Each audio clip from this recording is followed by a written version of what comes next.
오늘 우리에게 주신 하나님의 말씀은 이사야서 40장에서 43장입니다.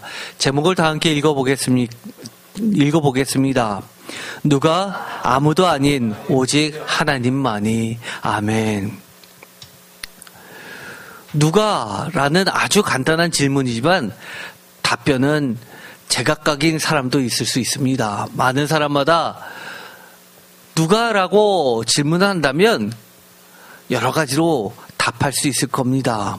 예를 들어서 오늘 하나님께서 하신 질문 여러 가지가 있습니다. 예를 들어서 누가 손바닥으로 바닷물을 헤아렸으며 뼘으로 하늘을 쟀으며 땅에 티끌을 되에 담아 보았으며 접시 저울로 산들을 막대 저울로 작은 언들을 달아 보았느냐?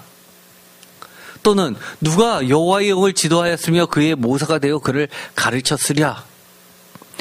또는 그가 누구와 더불어 의논하셨으며 누가 그를 교훈하였으며 그에게 정의의 길로 가르쳤으며 지식을 가르쳤으며 통달의 도를 보여주었느냐? 라고 묻는다면 사실 많은 사람들은 제각각 답변을 할 겁니다. 하늘을 재는 것, 첨단 과학이라고, 우주 과학이라고 이야기할 수 있을 겁니다. 또 누가 가르쳤느냐라고 하면 많은 사람들이 지식이, 계몽이, 그리고 학문이 가르쳤다고 할 수도 있을 겁니다. 또 누가 정의를 이루었느냐, 누가 정의의 길을 가르쳤느냐라면 법이라고도 이야기할 수 있을 겁니다. 그러나 성경은 우리에게 시대를 불문하고 대상을 분문하고 상황을 분문하고 매우 간단히 답을 정해 주셨습니다. 오직 하나님만이라는 겁니다. 어쩌면 신앙생활의 끝은 이 답을 향해 가는 것 같습니다. 이런 경우 저런 경우 겪다 보면서 결국은 이 정답에 도달할 수밖에 없는 것이 우리의 올바른 인생, 올바른 신앙생활이기 때문입니다. 만약 아직도 이 정답에서 멀리 있다면 한마디로 아직도 구원과 거리가 아주 멀리 있다고 밖에 할 수 없기 때문입니다. 이사야서 40장 12절부터는 계속해서 누가라는 질문으로 시작합니다. 그래서 이 누가라는 질문은 답을 우리에게 이렇게 이야기해 줍니다.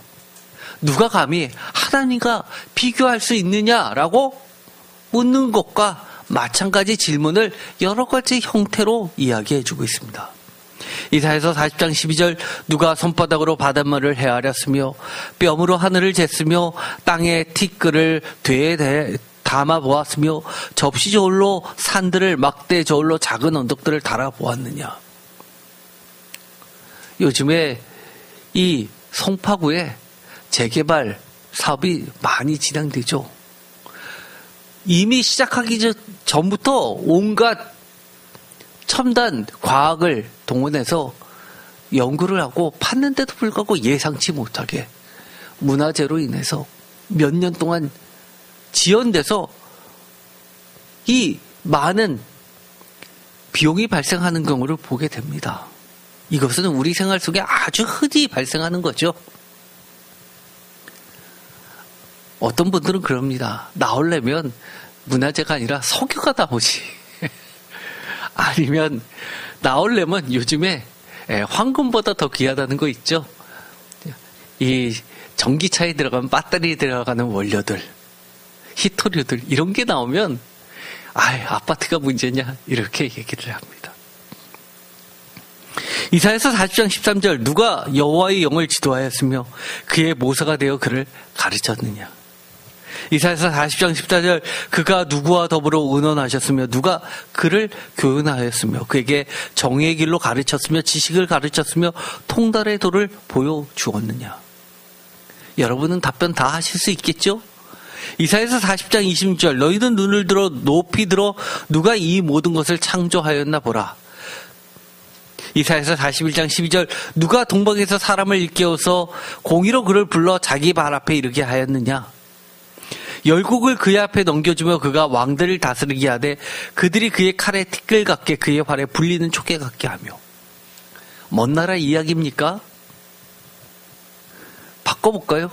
누가 이 사업을 손님들을 먼 곳에서 불러와서 줄서게 하고 소문에 소문을 해서 대박나게 하였느냐? 이렇게 표현되면 느낌이 확 오십니까? 이사야서 41장 4절. 이 일을 누가 행하였느냐? 누가 이루었느냐? 누가 처음부터 만대를 불러내었느냐? 나 여호와라. 처음에도 나요, 나중에 있을 자에게도 내가 곧 그니라. 만대 전에도 그랬고 앞으로도 그럴 것이다. 변치 않는 답이라는 얘기입니다. 이사야서 41장 20절. 누가 처음부터 이 일을 알게 하며 우리가 알았느냐? 누가 이전부터 알게 하여 우리가 옳다고 말하게 하였느냐? 알게 하는 자도 없고 들려주는 자도 없고 너희 말을 듣는 자도 없도다.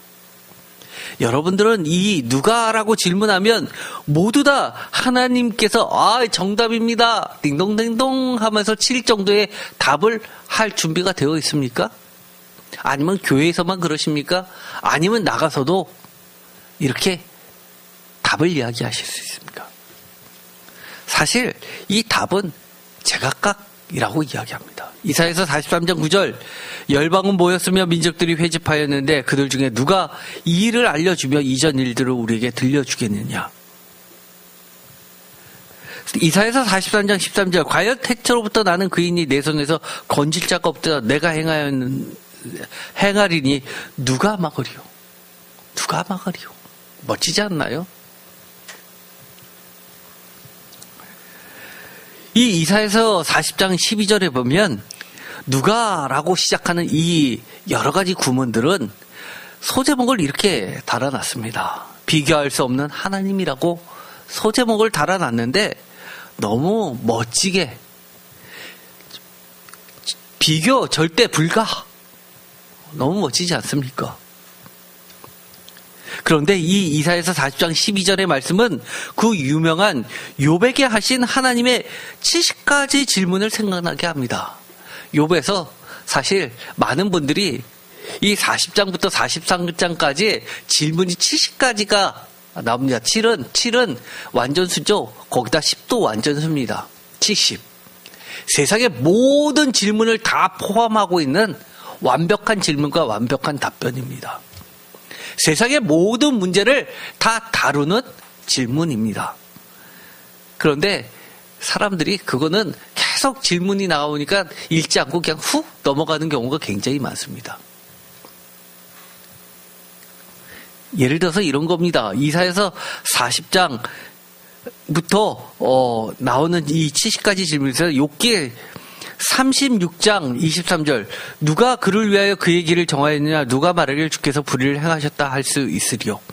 욥기 38장 5절. 누가 그것의 도량법을 정하였는지, 누가 그 줄을 그것의 눈에 띄었는지 내가 아느냐? 더 나아가서요. 이 욥기 38장 3절. 하나님은 이렇게 질문하십니다. 너는 대장부처럼 허리를 묶고 내가 내게 묻는 것을 대답할지니라. 4절. 내가 땅에 기초를 놓을 때에 내가 어디 있었냐? 내가 깨달아 알았구나 말할지니라.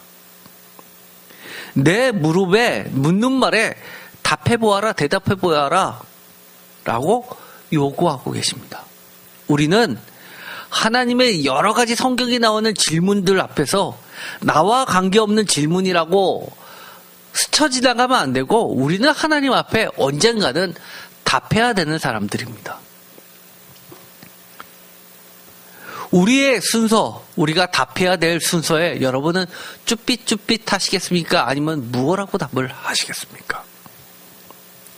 심지어 욥기 40장 보면 2절에 보면 성경에 이런 말도 있어 할 정도의 말씀이 나옵니다. 트집 잡는 자가 전능자와 다투겠느냐? 하나님을 탓하는 자는 대답할지니라. 우리 보통 하는 말 아닙니까? 트집 잡지 말라고. 생트집 잡지 말라고. 성경에 이 트집 잡지 말라는 말이 있는 줄 아셨습니까? 성경은 경건해서 이런 말 없을 것 같죠? 아니요. 우리 생각을 너무너무 잘 알고 계신 하나님입니다.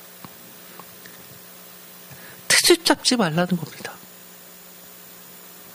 표준세 번역으로 이렇게 되어 있습니다. 전능한 하나님과 다투는 욥아, 내가 나를 꾸짖을 셈이냐? 내가 나를 비난하니 어디 나에게 대답해 보아라. 우리가 하는 많은 불평들, 사실은 하나님 입장에서는 이렇게 들으실 수 있는 겁니다. 야, 정말 생트집 잡고 있구나. 정답은 길을 잃거나 길을 찾는 자들에게 언제나 길이 되어줍니다. 우리가 인생을 갈 때 이 인생을 길이라고 표현하죠. 무엇인가가 잘못되고 있다고 생각될 때 우리는 정답을 찾아야만 됩니다. 즉 인생에 부딪히는 갖가지 질문 앞에 우리가 풀어야 할 문제 해결의 열쇠, 즉 하나님을 찾게 해준다는 말이기도 합니다. 만약에 이 정답을 우리가 찾지 못한다면 계속해서 미로처럼 우리는 우리의 인생 앞에 만나는 여러 가지 미로 앞에서 계속 맴돌 뿐입니다. 언제까지요? 지쳐 쓰러질 때까지요. 헤어나지 못할 때까지. 이 욥기 40장 15절에 보면 이런 말씀이 나옵니다. 하나님이 나를 지은 것 같이 그것들도 하나님이 창조하셨다는 시작점을 가르쳐 줍니다. 이 시작점을 놓치지 않는다면 모든 어려움의 과정 또한 하나님만이 주관하시고 인도하고 계시다는 하나님에 대한 절대 신뢰의 믿음을 붙잡을 수 있을 겁니다. 우리가 인생길 다 압니까? 돌아가는 것 같지만 하나님은 우리를 지름길로 인도하십니다. 길이 없어서 막혔다고 생각했는데 바닷속에 길을 내십니다. 광야 속에 세계를 내십니다. 욥기 40장 8절 내가 내 공의를 부인하려느냐 내 의를 세우려고 나를 악하다 하겠냐. 심지어 이렇게 이야기합니다. 아직도 너는 내 판결을 비난하려느냐 내가 자신을 옳다고 하려고 내게 잘못을 덮어 씌우려느냐. 아까는 생트집 잡지 말라 트집 잡지 말라는 말씀이 나오는데 이제는 적반하장처럼 오히려 나에게 잘못을 덮어 씌우려고 하느냐라고 하나님께서 말씀하시고 계십니다.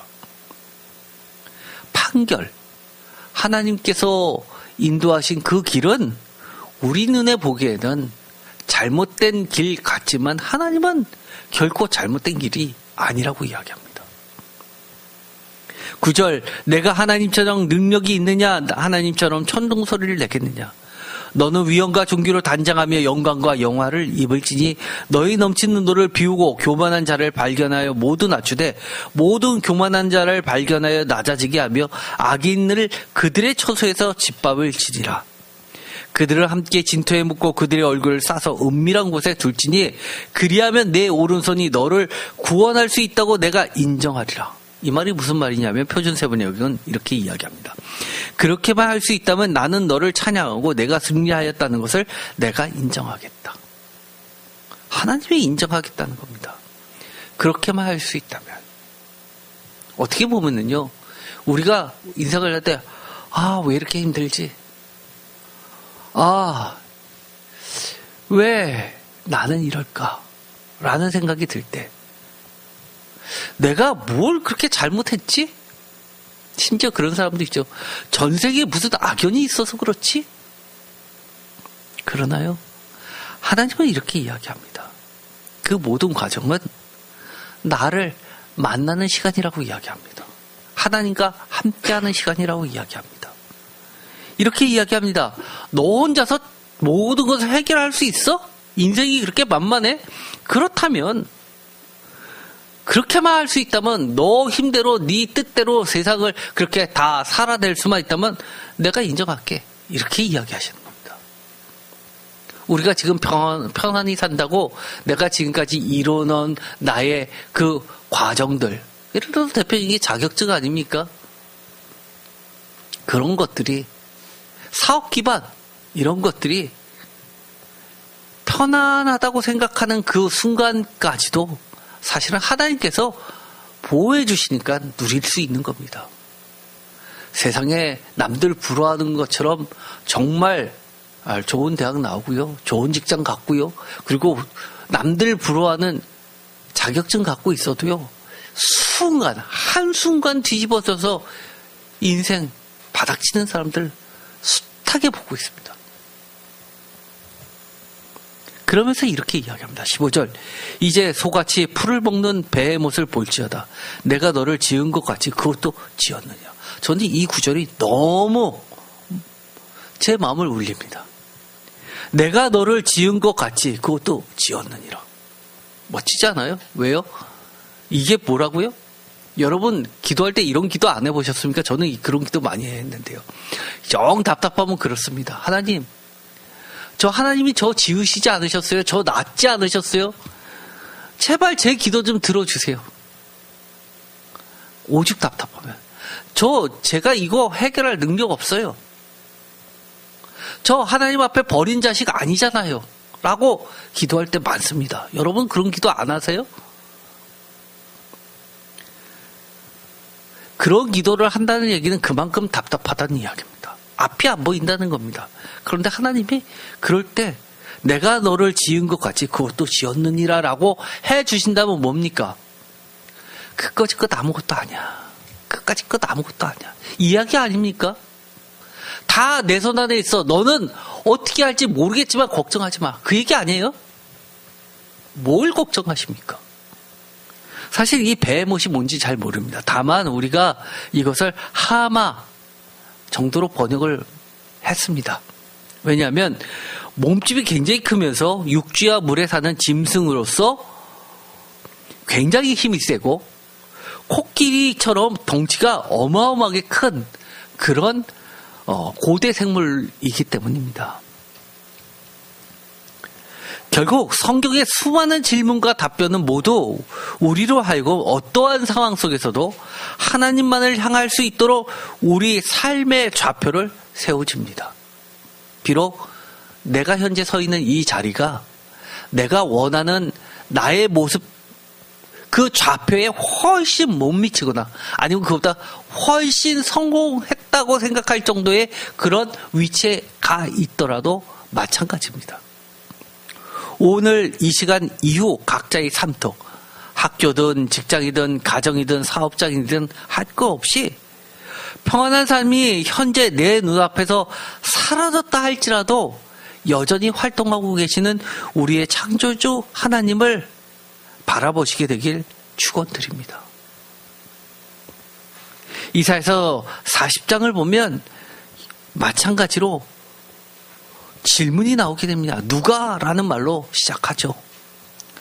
우리가 인생을 살 때 낭패 앞에서 절실히 필요한 것들은 무엇이 있을까요? 우리에게 정말 필요한 게 무엇입니까? 예를 들어서 우리가 필요한 건 많죠. 문제가 생겼을 때 헤쳐나갈 처셋을 세상 사람들은 그거 필요하다고 합니다. 그래서 36개라는 말이 있잖아요. 36개. 그것도 굉장히 유명한 말이죠. 처세술의 대표적인 겁니다. 경험적 지식, 교훈, 은원할 지략가, 변호사, 이것을 다른 말로 하면 모사라고도 할 수 있죠. 책량가, 아니면 요즘 말로 흔히 볼 수 있는 컨설턴트, 이런 거 다 필요하죠. 그래서 이런 것들은 다 모두 다 귀하다고 생각해서 귀한 직종에 포함시킵니다.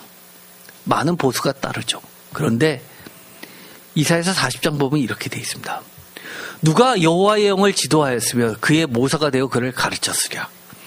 그가 누구와 더불어 의논하셨으며 누가 그를 교훈하였으며. 의논하다 컨설팅하는 거 아닙니까? 그에게 정의의 길을 가르쳤으며 선생님 아닙니까? 지식을 가르쳤으며 통달의 도를 보여주었느냐. 지도하는 거, 모사하는 거, 가르치는 거, 헤아리는 거, 측정하는 거, 조언하는 거, 교훈하는 것, 지식, 이 모든 것들 필요하죠. 그래서 제가 과거에 직장 생활할 때, 대기업 다닐 때, 심지어 뭐를 돈 주고 샀냐면 정보를 돈을 주고 샀습니다. 정보. 요즘에는 흔히 볼 수 있는 게 정보를 돈으로 사고 팔고 하는 거죠. 리포트. 증권가에서는 아주 보편화됐습니다. 근데 3, 40년 전에만 하더라도 정말 A4 용지 2페이지 정도 매주 월요일 날 날라오는데요. 얼마 안 되잖아요. 그게 100만 원짜리입니다. 그것을 한 장을 받아가지고 각 부서로 돌려주면 그걸 가지고 예를 들어서 BTX 팀 같은 거 석유화학팀에서는 전 세계 BTX 현황을 파악해가지고 원가를 계산해서 가격 트레이딩을 했습니다. 그리고 포워딩 미리 잡기도 하고 팔기도 하고 그때 당시만 해도 수억 거래 그렇게 흔치 않았을 텐데 지금은 막 보편화되어 있죠. 그런 걸 알면 데이터가 굉장히 중요한데 그 자체가 돈이었습니다. 그런데 하나님은 이렇게 이야기합니다. 이런 지식들 어떻게 하나님하고 비교하니? 또 필요한 게 뭘까요? 이런 거를 따지다 보면 이거는 어른들이나 해당하는 거지 우리 공부하는 우리 자녀들한테는 뭐 필요합니까? 그럴 수도 있습니다. 그런데 공부하는 학생들도 마찬가지입니다. 나이하고는 관계없습니다. 또 연구하는 연구원들, 박사들, 심지어 의사들, 산업자원을 채취하기 위한 지질 탐사자들, 우주 탐험가들 이 모든 산업에 걸쳐서도 마찬가지입니다. 이사야서 40장 28절 너희는 알지 못하였느냐 듣지 못하였느냐 영원하신 하나님 여호와 땅끝까지 창조하신 이는 피곤하지 아니하시며 곤비하지 아니하시며 명철이 아니없으시다. 지혜가 무궁무진하다고 이야기합니다. 그러면서 12절에 보면 누가 손바닥으로 바닷물을 헤아렸으며 뺨으로 하늘을 쟀으며 땅의 티끌을 되에 담아 보았으며 접시 저울로 산들을 막대 저울로 작은 언덕들을 달아보았느냐. 접시 저울 그리고 돼, 뼘 이런 거는 다 지금으로 이야기하면 과학 기구들이죠. 상업적 저울들입니다. 우리 모두는 창조주 하나님의 세계를 발견할 뿐이고 하나님의 신비 앞에 경외하고 주님을 높여드릴 뿐입니다. 많은 우주 과학자들이 왜 하나님을 믿습니까? 발견하면 발견할수록 인간의 무기력함을 느끼는 것 아닙니까? 또 세상에 필요한 게 뭐가 있죠? 아무리 노력해도 기울어진 운동장이며 이미 빼앗긴 곳에서 더 이상 기대할 수조차 없는 사회 약자들, 옳은 길을 가려 해도 변두리로 내몰리는 자들에게 꼭 필요한 것은 무엇입니까? 이런 건 무엇입니까? 힘센 권세자들 옆에 붙는 겁니까? 아니요. 이사야서 40장 14절 그가 누구와 더불어 의논하셨으며 누가 그를 교훈하였으며 그에게 정의의 길로 가르쳤으며 지식을 가르쳤으며 통달의 도를 보여줬느냐. 정의의 길, 공평의 도리라고 표준세번역은 번역합니다. 정의 이렇게 이야기하면 많은 분들이 그러죠. 아이 정의 그럼 판사가 해야지, 검사가 해야지, 경찰이 해야지, 변호사가 해야지. 저는요 그것에 대해서 동의하지 않습니다. 지금도요 저는 얼마나 많이 재판을 경험하고 있는데요. 정의는 많이 배웠다고 세상에서 높임받는 귀인이라고 이루어지는 것이 결코 아닙니다. 하나님을 모르면 무엇이 정의인지도 모르며 선을 알지도 못하고 악에 치우칠 뿐입니다. 하나님 빠진 선, 하나님 없는 지혜와 지식, 이것이 영원한 생명처럼 보이는 어떠한 것도 사실은 참 선도, 참 진리도, 참 생명도, 영원에 도달할 수 없음을 성경은 처음 창세기부터 가르쳐주고 있습니다. 대표적인 게 뭡니까? 선악과 사건 아닙니까? 이사야서 40장 23절 이렇게 이야기하십니다.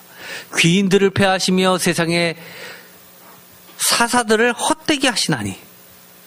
귀인들이 뭐냐 하면 쉽게 말해서 통치자들을 귀인들이라고 번역했습니다.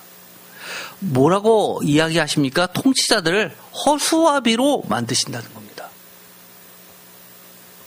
땅의 지배자들을 쓸모없는 사람으로 만드신다는 겁니다. 내가 그럴 수 있습니까? 못합니다.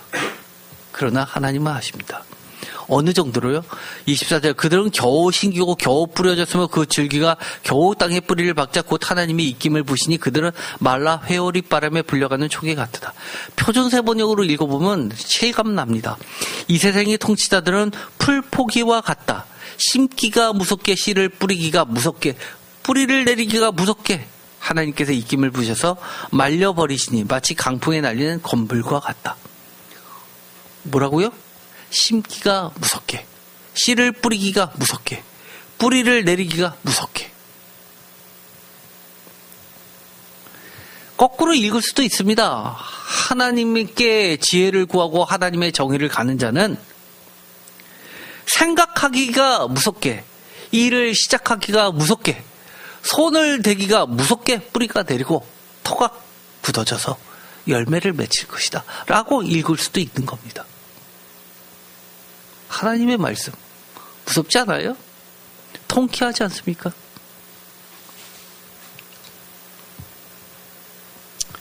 또 무엇이 있을까요? 무엇이 필요할까요? 세상에 돈이 없으면 살 수 없다고 가르칩니다. 진리처럼 말하지만 돈이 없어도 충분히 넉넉히 풍족히 살 수 있게 하실 분은 누구십니까? 반대로 돈이 있어도 살 수 없는 것들은 무엇입니까? 우리 돈 걱정 많이 하죠. 저도 심지어 걱정 많이 합니다. 돈 걱정 안 하는 사람이 어디 있습니까? 다 걱정하죠. 교회는 뭐 돈 걱정 안 합니까? 월세 걱정 안 합니까? 다 걱정합니다. 그럼에도 불구하고 그 걱정이 우리를 무너뜨리지 않게 합니다.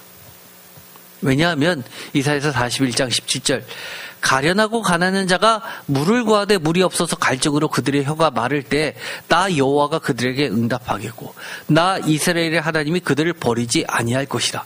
내가 헐벗은 산에 강을 내며 골짜기 가운데 샘이 나게 하며 광야가 못이 되게 하며 마른 땅이 샘 근원이 되게 할 것이며 내가 광야에는 백향목과 시띠나무와 화석나무와 들감람나무를 심고 사막에는 잣나무와 소나무와 황양목을 함께 두리니 무리가 보고 여호와의 손이 지으신 바요 이스라엘의 거룩한 이가 이것을 창조하신 바인 줄 알며 함께 헤아리며 깨달으리라. 가련하고 가난한 자가 물을 구하되 물이 없어서 갈증으로 그들의 혀가 마를 때 나 여호와가 그들에게 응답하겠고라고 이야기합니다.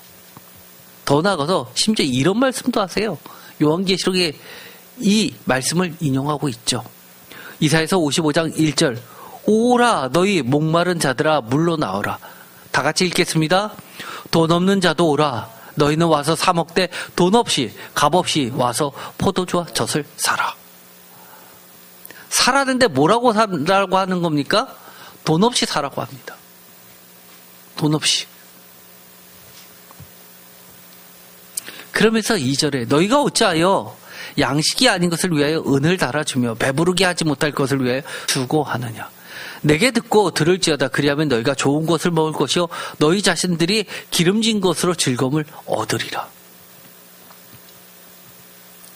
우리의 인생이 진짜 양식을 위해서 수고했으면 좋겠습니다. 하나님이 인정하지 않는 수고는 안 했으면 좋겠습니다. 그거를 뭐라고 이야기하면 헛수고라고 하는 겁니다. 우리는 세상에서 열심히 성실하게 살았다고 생각을 하지만 하나님 앞에 갔을 때 헛짓했어라고 하면 어쩌실 겁니까? 헛수고했으면 어떻게 하실 겁니까? 뻘짓했다고 그러면 어떻게 하실 겁니까?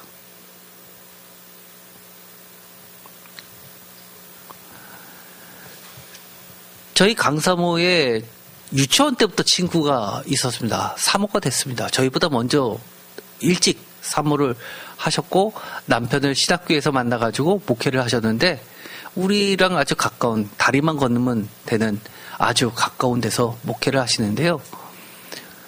너무너무 가난한 목회를 하십니다.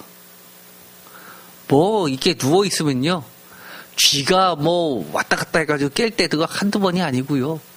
겨울에는 추워서 연료비도 없어가지고요. 하도 추워서 사모님이 가서 몰래 그것도 요즘에 골로 키는 사람이 어디 있습니까? 골로를 살짝 키면요. 쥐도 새도 모르게 목사님이 중간에 자다가도 코를 골고 계시다가 깨가지고 일어나서 그걸 끄신답니다. 그러면서 딱 주일날 예배 시간에 킬 정도의 양만 딱 놔둔답니다. 그렇게 어렵게 목회를 하셨습니다.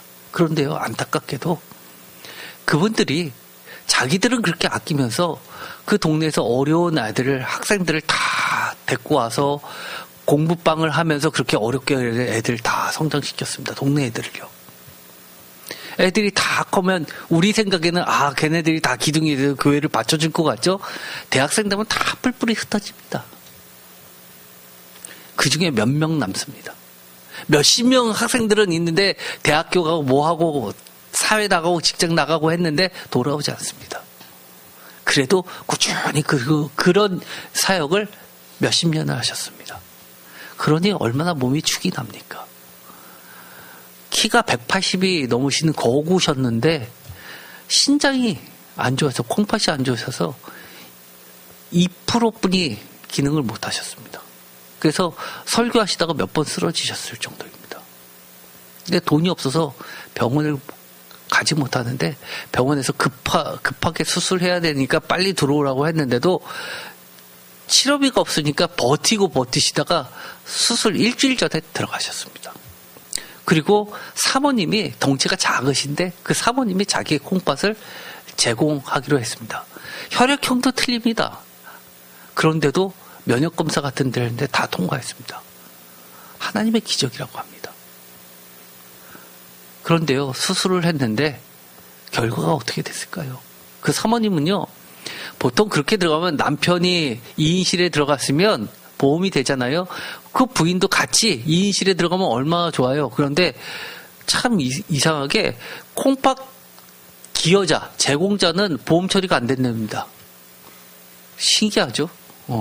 그래서 돈이 없어서 그 사모님은 6인실로 들어가셨습니다. 남편하고 떨어져 지냈습니다. 그러고 나서 퇴원을 하셨는데 다행스럽게 감사하게도요. 콩팥을 제공받고 나서 그분이 회복이 되셨고요. 크레아틴 숫자도 1.4까지 떨어지셨습니다. 그리고 사고체율이 56%인가로 나왔습니다. 상당히 굉장히 수술이 성공적이었죠. 목사님은 너무너무 기운이 나시고 식욕도 땡기신다고 할 정도로 그래서 회복이 빨라서 다음 주면 퇴원한다고 합니다. 그런데요. 그것을 치료해줬던 아산병원의 그 의사 선생님이 그런 얘기를 하셨대요. 목사님이시죠? 네, 그러니까. 저희 아버님이 목사님입니다. 그래서 제가 수술을 할 때마다 가족 단체 방에다가 환자 이름을 성명을 올리고 함께 기도해달라고 같이 기도 부탁을 하고 저는 수술을 합니다. 하나님의 은혜입니다라고 얘기했대요. 얼마나 감사합니까? 얼마나 감사합니까? 우리는요, 세상에 돈이면 다 될 것 같죠? 돈이 있어도 못 되는 게 너무너무 많습니다. 돈이 없으면 죽을 것 같죠? 저는요, 2%만 살아 있다는데도 불구하고 그렇게 생존하시는 분은 저는 실제로는 처음 봤습니다. 하나님의 은혜입니다.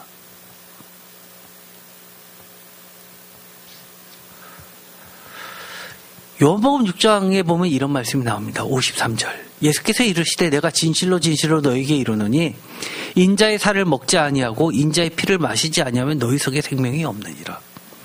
내 살을 먹고 내 피를 마시는 자는 영생을 가졌고 마지막 날에 내가 그를 다시 살리리니 내 살은 참된 양식이고 내 피는 참된 음료로다. 내 살을 먹고 내 피를 마시는 자는 내 안에 거하고 나도 그의 안에 거하나니 살아계신 아버지께서 나를 보내심에 내가 아버지로 말미암아 사는 것 같이 나를 먹는 그 사람도 나로 말미암아 살리라. 이것은 하늘에서 내려온 떡이니 조상들이 먹고도 죽은 그것과 같지 아니면 이 떡을 먹는 자는 영원히 살리라. 우리가 이 땅에서 무엇을 위해서 수고해야 될까요? 참된 양식을 위해서 수고하는 인생들이 모두 되었으면 좋겠습니다. 이사야서 41장 12절 내가 찾아도 너와 싸우던 자들을 만나지 못할 것이요 너를 치는 자들은 아무것도 아닌 것 같고 허무한 것 같이 되리니 이는 나 여호와 너희 하나님이 내 오른손을 붙들고 내게 이르기를 두려워하지 말라 내가 너를 도우리라 할 것입니다. 버러지 같은 너 야곱아 너희 이스라엘 사람아 두려워하지 말라 나 여호와가 말하노니 내가 너를 도울 것이다. 내 구속자는 이스라엘의 거룩한 이인이라. 보라, 내가 너로 이가 날카로운 새 타작기로 삼으리니 내가 산들을 쳐서 부스러기를 만들 것이며 작은 산들을 겨같이 만들 것이라. 내가 그들을 까부른 즉 바람이 그들을 날리겠고 회오리바람이 그들을 흩어버릴 것이로되 너는 여호와로 말미암아 즐거워하겠고 이스라엘의 거룩한 이로 말미암아 자랑하리라. 하나님은 이렇게 이야기하십니다. 우리가 비록 버러지 같은 인생이라 하더라도 내 구속자는 이스라엘의 거룩한 이이시라고 이야기합니다. 우리 인생에서 가장 필요한 게 뭘까요? 저는 하나님입니다. 우리의 구속자시죠. 이거에 대해서 이의를 제기할 사람이 있을까요? 세상에 많죠. 심지어 교회에 나오는 사람도 많습니다. 그러나 아니요, 이스라엘 거룩한 이 하나님이십니다 라고 다른 거는 생각할 수조차 없어요 라고 하는 것이 우리가 신앙의 종착점으로 가는 겁니다. 베드로전서 1장 3절 우리 주 예수 그리스도의 아버지 하나님을 찬송하리다. 그의 많으신 긍휼대로 예수 그리스도를 죽은 자 가운데서 부활하게 하시는 말미암아 우리를 거듭나게 하사 뭐가 있게요? 산소망이 있게 하시며. 산소망. 썩지 않고 더럽지 않고 쇠하지 아니하는 유업을 있게 하시다니 곧 너희를 위하여 하늘에 간직하신 것이라. 우리가요 아무리 힘들어도요 소망이 있으면 살 수 있습니다. 그런데요 자살하는 사람들은 왜 자살합니까? 지금 현재 돈이 없어서 자살합니까? 많은 부유한 사람이 자살하는 걸 보게 됩니다. 그들은 소망이 없어서 내일도 오늘과 달라질 게 없으니까 죽는 겁니다. 우리의 소망은 뭡니까? 우리의 산 소망은 뭡니까? 우리를 살게 하는 소망은 뭡니까?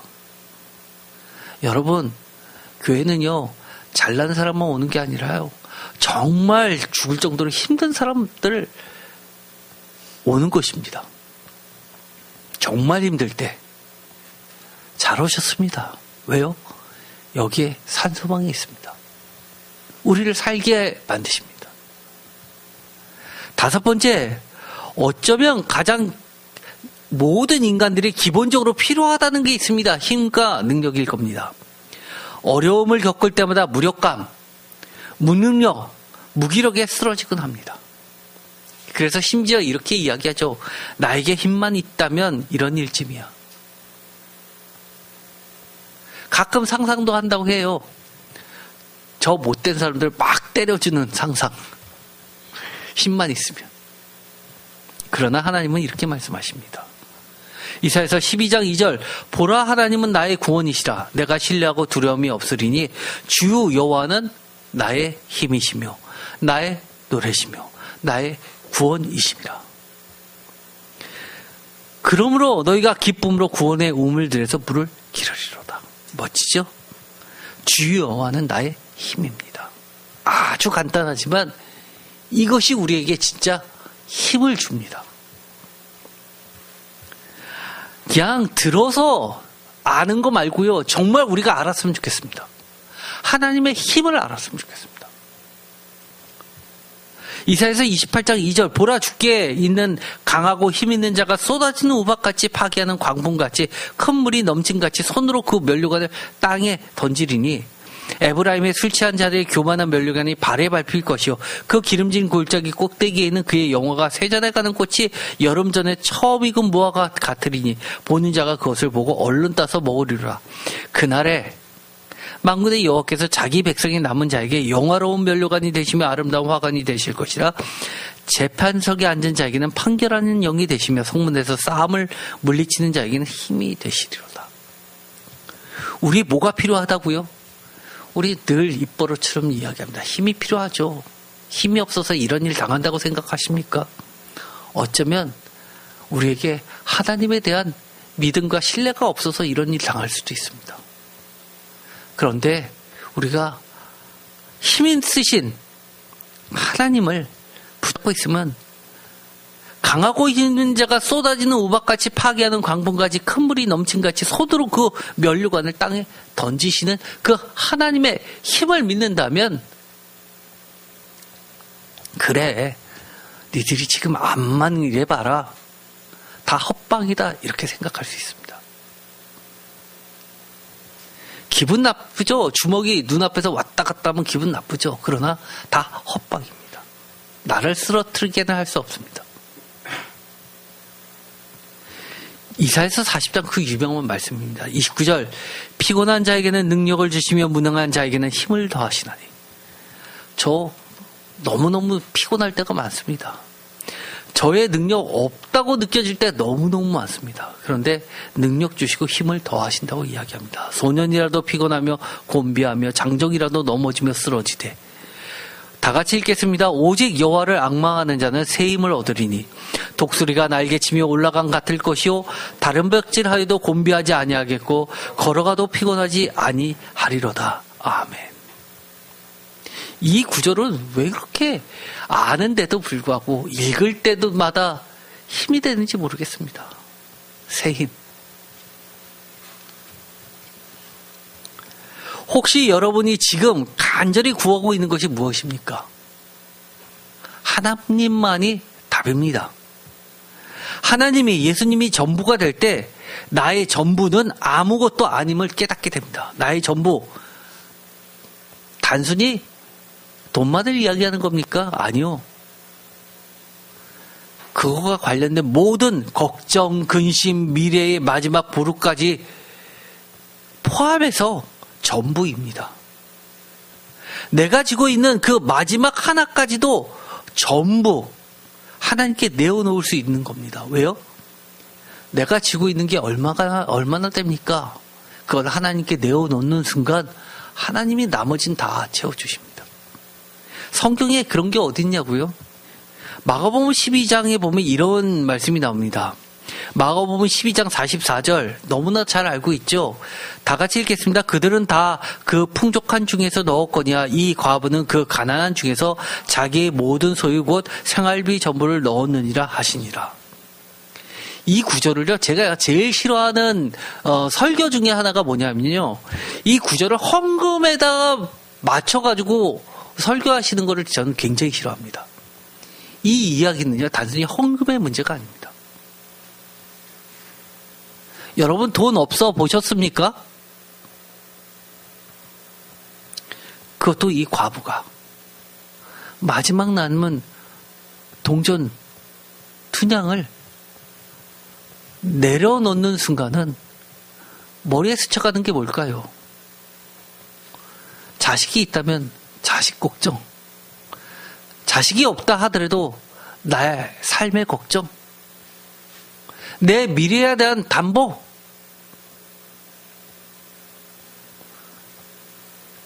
이것이 작은 무게입니까? 아니요. 이 동전 두 랩돈에는 이 여인의 인생의 무게가 그대로 전부 담겨 있는 겁니다. 그런데 하나님은 이렇게 이야기하십니다. 이 여인을 칭찬하시면서 자기의 모든 소유 곧 생활비 전부를 넣었느니라 라고 하시면서 그 어떤 것보다 귀하게 여기십니다. 왜요? 그만큼 이분의 신앙에는 하나님이 전부라는 이야기입니다. 하나님을 그만큼 믿는다는 얘기예요. 이거 돈 얘기하고 관련시키지 마세요. 국한시키지 마세요. 지금 제가 제일 싫어하는 게 그런 거라고 이야기했습니다. 우리의 인생에서 정말 내가 필요로 하는데 이것까지, 마지막 보루까지 우리가 하나님께 내어놓는 그 순간 우리는 무엇을 바라보게 되는 겁니까? 전부이신 하나님을 바라보는 겁니다, 사실은요.